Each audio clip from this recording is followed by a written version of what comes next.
Alors le tremblement essentiel est une maladie neurodégénérative. C'est-à-dire que c'est une maladie qui s'accentue avec le temps. On a cette maladie en soi à la naissance.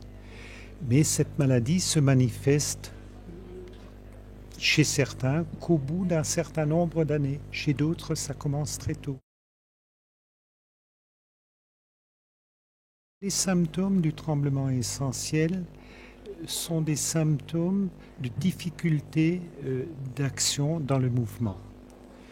C'est-à-dire lorsque je veux prendre un verre par exemple et je veux le porter à ma bouche, j'ai des problèmes parce qu'à un moment donné je me mets à trembler et j'ai du mal à boire. C'est-à-dire que si le verre est rempli, je vais renverser le verre et les gens qui sont autour de moi vont remarquer que je tremble et que je tremble fortement. Vous représentez l'association APT, vous êtes venu à Bichat cette année pour un but précis, lequel ? Le but précis est de faire connaître aux médecins généralistes le tremblement essentiel. Je ne veux pas dire par là que tous les médecins généralistes ne connaissent pas le tremblement essentiel, mais certains ne le connaissent pas. C'est pour les informer de la maladie du tremblement essentiel, parce que ce sont eux, en général, qui sont les premiers à voir des patients qui viennent les consulter pour des causes de tremblement. Et les médecins généralistes sont les personnes qui orientent après les patients vers les neurologues spécialisés dans les mouvements anormaux. C'est une vraie question, ça, d'être bien orienté quand on a diagnostiqué un tremblement essentiel. C'est une question essentielle, l'orientation.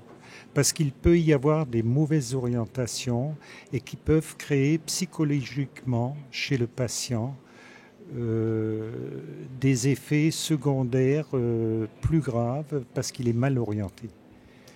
Pour terminer, on confond souvent, en tout cas certains médecins ou les gens peuvent confondre le tremblement essentiel avec la maladie de Parkinson. La grosse différence, c'est laquelle ? La grosse différence, c'est que la maladie de Parkinson est une maladie qui se manifeste au repos.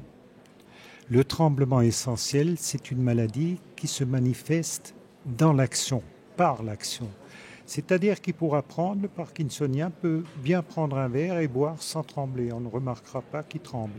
Mais le Parkinson a d'autres effets encore au niveau des tremblements, alors que le tremblement essentiel, lui, c'est un tremblement, comme je vous l'expliquais, dans l'action.